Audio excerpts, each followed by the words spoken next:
കൊരങ്ങനെ ഇട്ട് കൊരങ്ങ് കളിക്കാര് കളിപ്പിക്കുന്നത് കണ്ടിട്ടില്ലേ? ഈ പാട്ടൊക്കെ എങ്ങനെ ഇട്ട് കുലുക്കി കുലുക്കി. ഞാനെങ്ങും കണ്ടിട്ടില്ല. കൊരങ്ങനോട് മര്യാദ കേട് കാണിച്ചാ അത് കാണിക്കുന്നവരെ അപ്പം അകത്തു. അയ്യോ, അത് ശരിയാണല്ലോ. അല്ല, ഞാൻ എന്റെ കുട്ടിക്കാലത്തെ കാര്യമോ പറഞ്ഞത്. അന്ന് ചില വീടുകളിലൊക്കെ കുരങ്ങന്മാരെ വളർത്താറുണ്ടായിരുന്നു. എന്നിട്ട് ചില പാട്ടുകളൊക്കെ ഇങ്ങനെ പാടും. ആടിക്കളിയട കൊച്ചുരാമ, ചാടിക്കളിയട കൊച്ചുരാമ. ഈ കുരങ്ങന്മാര് കഥയൊന്നും അറിയാതെ ഇങ്ങനെ ചാടിക്കളിക്കും. അതുപോലെ ആയിരിക്കണം ഉത്തമയായ ഭാര്യ ഭർത്താവിനെ കൈകാര്യം ചെയ്യേണ്ടത്. കൊള്ളാം, മരുമകളോട് പറഞ്ഞു തരാനുള്ള നല്ല ഉപദേശം. നിന്റെ നന്മയ്ക്ക് വേണ്ടിയാ ഞാനിതൊക്കെ പറഞ്ഞത്. വേണ്ടേ, ഏത് ഭർത്താവിനെയും കയറൂരി വിട്ട അവനവന്റെ പാട്ടിനങ്ങ് പോവും. കയറൂരി വിടാൻ എന്താ പശുവാണോ ഭർത്താവ്? പശുവല്ല, കാള, കമ്പം കാള. അതെ, പുറകില് സീലടിച്ച് വിട്ടില്ലെങ്കില് പിന്നെ കണ്ടുപിടിക്കാൻ പാടാ. നിന്റെ ഭർത്താവായ എന്റെ മകൻ അത്തരം ഒരു നാൽക്കാലി മൃഗം. അടിച്ചു തെളിക്കണം, അല്ലെങ്കിൽ അവൻ നന്നാവത്തില്ല. പിന്നെ ഭർത്താവിന്റെ കാലിലോ കയ്യിലോ ഇട്ട ഒരു കയറ്, ആ കയറ് ഭാര്യയുടെ കയ്യിലുണ്ടായിരിക്കണം.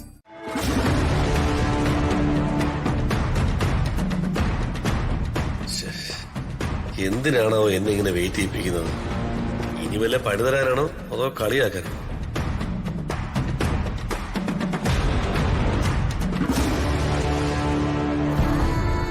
ഈ വയ്യാവേലി ഇവിടെ വന്ന് നിൽക്കുന്നതിനാ?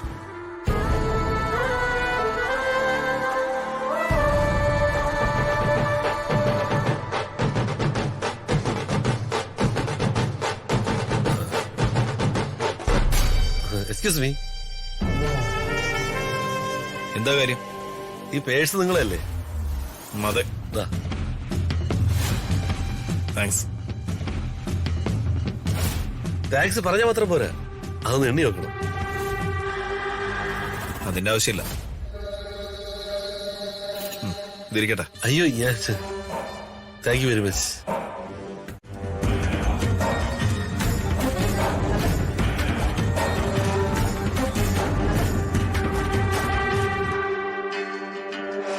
ദീപകേ, എന്താ അമ്മേ? ആ മുറ്റത്ത് നിൽക്കുന്നവൻ എങ്ങോട്ട് വിളിച്ചോണ്ട് വാ. എന്തിന്? അയാളാ രാജുവിന്റെ അളിയനാ, വെറും കൺട്രി. ആ കൺട്രിയെ കൊണ്ടേ നമുക്ക് ആവശ്യമുണ്ട്. നീ വിളിച്ചോണ്ട് വാ. എന്തിനാ അമ്മേ? പറഞ്ഞ അനുസരിക്കടാ.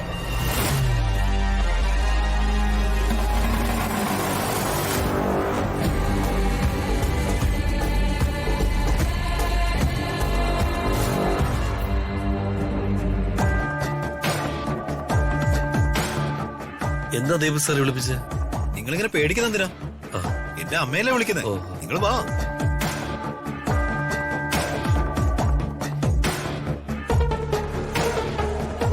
അന്ന് ജയന്റെ ബുദ്ധിമുട്ടുകൾ അറിഞ്ഞപ്പോഴേ എന്റെ മനസ്സലിഞ്ഞതാ. അന്ന് ഞാൻ എന്റെ സ്പിന്നിംഗ് മില്ലിൽ വരാനും പറഞ്ഞു. Sorry madam. അത് സാരമില്ല. ജയന് ഞാനൊരു ജോലി തരട്ടെ. മാസം 60,000 രൂപ ഞാൻ ശമ്പളം തരാം. Monthly 60,000 rupees. അത് ചെറിയ ശമ്പളമൊന്നും അല്ല. അറിയാം മാഡം, ഞാൻ സന്തോഷം കൊണ്ട് മതിവറ നിന്ന് പോയതാ. എനിക്ക് 100 വട്ടം സമ്മതം. ആ,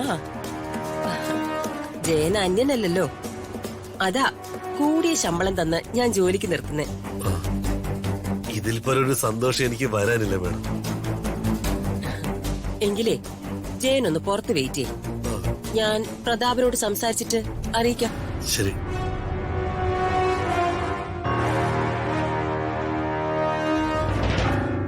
ഇത്തരം വൃത്തിയോട്ടവനൊക്കെ അമ്മ എന്തിനാ ജോലി എടുക്കുന്നത്? രാജുവിന്റെ കുടുംബത്തിനോടുള്ള സ്നേഹം കൊണ്ട്. ഒന്ന് പോടാ അവിടുന്ന്. അംബികാവർമ്മ ഒരു കാര്യം ചെയ്യുമ്പോഴേ അതിന് പല ലക്ഷ്യങ്ങളും ഉണ്ട്.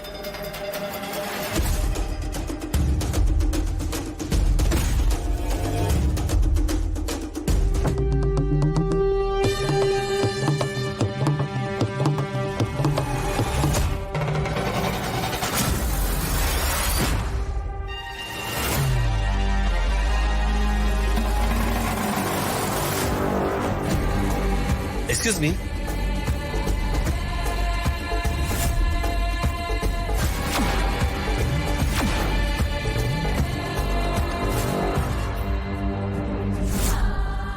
നിമിഷ നേരം കൊണ്ട് അവൻ 2000 രൂപ ഒപ്പിച്ചു.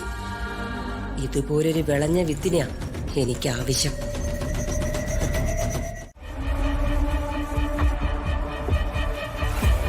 ജയന് ഞാനൊരു ജോലി കൊടുക്കുന്നതിൽ പ്രതാപന് എതിർപ്പുണ്ടോ?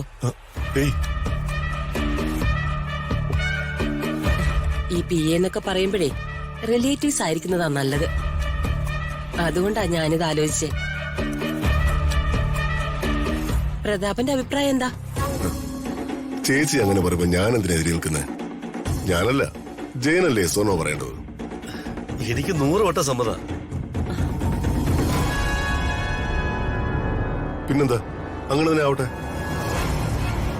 എങ്കിൽ ഇന്നു മുതൽ ജയനെ ഞാൻ എന്റെ PA ആയി നിയമിച്ചിരിക്കുന്നു. അയ്യോ, താങ്ക് യു മാഡം. അയ്യോ താങ്ക് യു വേണ്ട വേണ്ട, അതൊന്നും വേണ്ട. കാര്യം ആരാതിരുന്നാ മതി. ജയന്റെ ഡ്രസ് കോഡിനുള്ള പണം ഞാൻ അയക്കാം. ഓ. GPay നമ്പർ പറയും. 9847.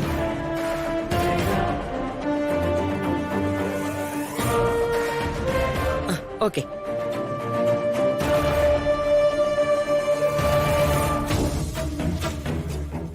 ആ അപ്പോ ഓൾ ദി ബെസ്റ്റ് ചെയ്യാം. ഓ, താങ്ക് യു സാർ. വർമ്മ സാറേ, എന്നാ പിന്നെ ഞങ്ങൾ ഇറങ്ങട്ടെ. വാളിയ. ശരി. ആ